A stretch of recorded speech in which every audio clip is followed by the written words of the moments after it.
Hello dear student welcome back to educational world of Odisha. आमर आज अच्छी कौन ना इतिहास अच्छी 6 क्लास आम तृतीय अध्यायर प्रथम चाषी और पशुपालन देखुले। आम पूर्व क्लास रे मेहरगढ़ पूर्व पर्यंत पढ़ी सारी। आज देखा मेहरगढ़ विषय। मेहरगढ़ विषय कौन ना पाकिस्तान देश में मेहरगढ़ ठारे लोक मैंने प्रथम थर पर चाष कार्य और स्थायी भाव में बसवास कर उद्यम करते। मेहरगढ़टा कौन ना गोटे जगार नाम से कौटी अच्छी ना पाकिस्तान देश में आम जमी भारत गोटे देश सेमती पाकिस्तान आम गोटे पड़ोशी देश से कौन ना पाकिस्तान देश में मेहरगढ़ ठारे लोक मैंने प्रथम थर पर चाष कार्य और स्थायी भाव में बसवास कर जो जाजाबर भाव जीवन यापन करुले जो खाद्य अधिक होता जो शिकार करने को भल मिलूला से नदी कूल प्रायतः बसवास करुले सेमती नक पाकिस्तान मेहरगढ़ ठारे प्रथम करी चाष कार्य और स्थायी भाव में बसवास कर उद्यम करते।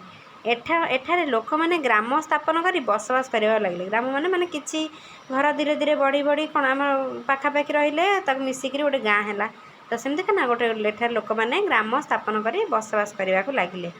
पोड़ा शस्य और विभिन्न पशु मानकर अस्थि एठारे मिली अच्छी कौन ना जो मेहरगढ़ ठारे कौन ना पोड़ा शस्य और विभिन्न पशु मानकर अस्थि सब कौन ना सेठी मिली अच्छी।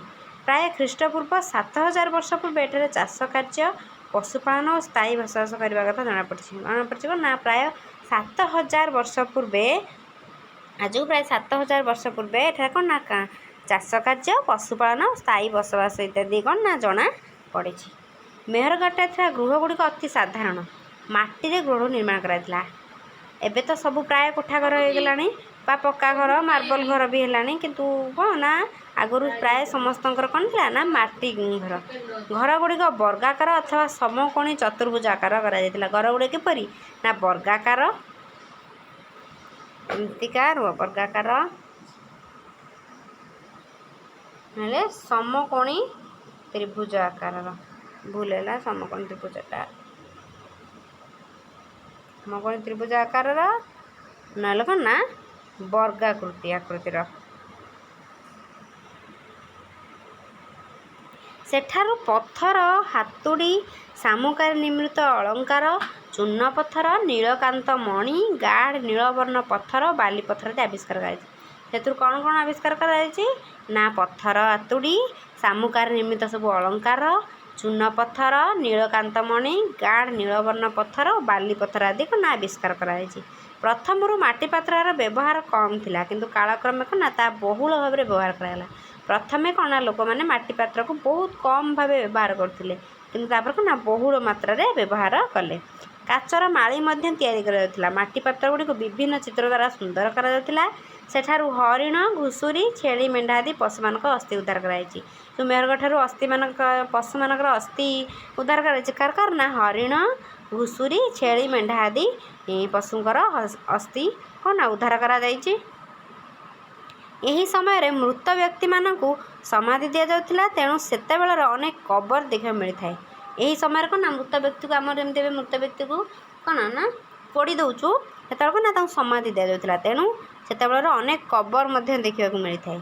मृत शरीर को जत्नर सहित सत्कार करने मेहरगढ़ लोक मान विशेषत्व सेठाकार विशेषत्व कौन ना सेठाकार लोक मैंने मृत शरीर को कौन ना जत्नर सहित बहुत भल भाव में सत्कार करती। मृत्यु पर जीवन फेरी आसो बोली बोधे से विश्वास करते से कौन विश्वास करते ना मृत्यु पर जीवन पुणी फेरी आसो से जत्नर सहित सत्कार करुले तेणु मृत शरीर को जत्नर सहित समाधि देते तेणु कौन ना मृत शरीर को जत्नर सहित समाधि देते। मृत शरीर सहित पशु मानक समाधि दि जाता केतक समाधि कुकुरर अस्थि मिली जो कौन ना मृत शरीर सहित पशु मानक समाधि दि जाता केतक समाधि कौन ना कुकुरर अस्थि मिली। देखा बुर्जाहम अधुना जम्मू काश्मीर श्रीनगर ठारू प्राय 20 किलोमीटर अवस्थित बुर्जाहम ठा नूतन प्रस्तर जुगर एक बसती थिला।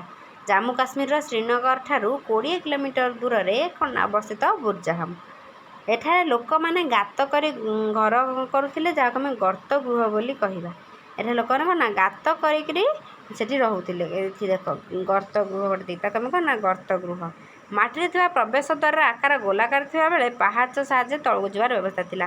ଏ ଯେମିତି ତାର ପ୍ରବେଶ ଦ୍ୱାର ଆମର କ'ଣ ଏମିତି ଚାରିକଣିଆ ରହୁଛି, ଏଠି କବାଟ ଯାହା ବି ଲାଗୁଛି ଆମେ ଭିତରେ ଖୋଲି ଯାଉଛେ, କିନ୍ତୁ ତାଙ୍କର କ'ଣ ନା ଦେଖ ଏଠି ଗର୍ତ୍ତାକାର ବା ଗୋଲାକାର ଅଛି, ଏଇଠି ପାହାଚ ଅଛି, ପାହାଚ ଓହ୍ଲେଇ ଓହ୍ଲେଇ ତଳକୁ ଯିବେ। ମାଟିରେ ଥିବା ପ୍ରବେଶ ଦ୍ୱାର ଆକାର ଗୋଲାକାର ପାହାଚ। ଏହି ଗର୍ତ୍ତଗୃହ ଗୁଡ଼ିକର ଆକାର ବେଶ୍ ବଡ଼ ଥିଲା। ଗର୍ତ୍ତଗୃହର ଆକାର କ'ଣ ନା ବେଶ୍ ବଡ଼ ଥିଲା। ପୋଡ଼ା ପାଉଁଶ, କାଠ, କୋଇଲା ଓ ଚିକ୍କଣ ପାତ୍ରର ଭଗ୍ନାବଶେଷ ସେହି ସ୍ଥାନରେ ଦେଖିବାକୁ ମିଳେ। ସେଠି କ'ଣ ଆମ ପୋଡ଼ା ପାଉଁଶ ସବୁ, କାଠ କୋଇଲା ଓ ଚିକ୍କଣ ପାତ୍ରର ଅଂଶ ସବୁ ଆମକୁ କ'ଣ ନା ସେଠାରେ ଦେଖିବାକୁ ମିଳିଥାଏ। ଶୀତ ଦାଉରୁ ରକ୍ଷା କରିବା ପାଇଁ ଲୋକମାନେ ସେହି ଗର୍ତ୍ତଗୃହରେ ରହୁଥିଲେ। ଅସ୍ତ୍ରରେ ନିର୍ମିତ ହୋଇଥିବା ବିଭିନ୍ନ ହାତ ହତିଆର ମିଳିଛି। ସେ ଗର୍ତ୍ତଗୃହରେ ଲୋକମାନେ କ'ଣ ପାଇଁ ରହୁଥିଲେ ନା ଶୀତ ଦାଉରୁ ରକ୍ଷା ପାଇବା ପାଇଁ। ଅସ୍ତ୍ରରେ ନିର୍ମିତ ଯେଉଁ ହାତ ହତିଆର ସବୁ ତିଆରି ହୁଏ ଅସ୍ଥିରେ, ସେସବୁ ମଧ୍ୟ ସେଇ ବୁର୍ଜାହାମରେ ମିଳିଛି। ଉତ୍ତର ପୂର୍ବ ଭାରତରେ ନୂତନ ପ୍ରସ୍ତର। ଉତ୍ତର ପୂର୍ବ ଭାରତରେ କିପରି ନୂତନ ପ୍ରସ୍ତର ଯୁଗ ହୋଇଥିଲା ଦେଖିବା। ଭାରତର ଉତ୍ତର ପୂର୍ବ ଭାଗର କିଛି ସ୍ଥାନରେ ନୂତନ ପ୍ରସ୍ତର ଯୁଗର ବସତିମାନ ଆବିଷ୍କାର କରାଯାଇଛି। ସେଥିମଧ୍ୟରୁ ଆସାମରେ ଥିବା ପାର୍ବତ୍ୟ ଅଞ୍ଚଳ ଅନ୍ୟତମ। କ'ଣ ନା ଭାରତର ଉତ୍ତର ପୂର୍ବ ଭାଗର କିଛି ସ୍ଥାନରେ ନୂତନ ପ୍ରସ୍ତର ଯୁଗର କ'ଣ ନା ବସତିମାନ ଆବିଷ୍କାର କରାଯାଇଛି। ସେଥିକୁ ନା ଆସାମର ଯେଉଁ ପାର୍ବତ୍ୟ ଅଞ୍ଚଳ ସେଠି ଆସାମର ଦୁଜାଲିହାଡ଼ିଂ ନୂତନ ପ୍ରସ୍ତର ଯୁଗକୁ ପ୍ରସିଦ୍ଧ ସ୍ଥାନ। ଏଠାରେ ପରୀକ୍ଷାରେ ପଡ଼ିପାରେ ଆସାମର କେଉଁ ସ୍ଥାନ ନୂତନ ପ୍ରସ୍ତର ଯୁଗର ଏକ ପ୍ରସିଦ୍ଧ ସ୍ଥାନ କିଏ ନା ଦୁଜାଲିହାଡ଼ିଂ। ଏଥିରୁ ଚିକ୍କଣ ପଥରରେ ନିର୍ମିତ ହାତ ହତିଆର, ମାଟିର ପାତ୍ର, ରୋଷାଇ ସାମଗ୍ରୀ ଆଦି ଜିନିଷ ଆବିଷ୍କାର କରାଯାଇଛି। ଜେଡ୍ ନାମକ ଏକ ମୂଲ୍ୟବାନ ପଥର ଚୀନ ଦେଶରୁ ଆସିଥିବା ଅନୁମାନ କରାଯାଏ।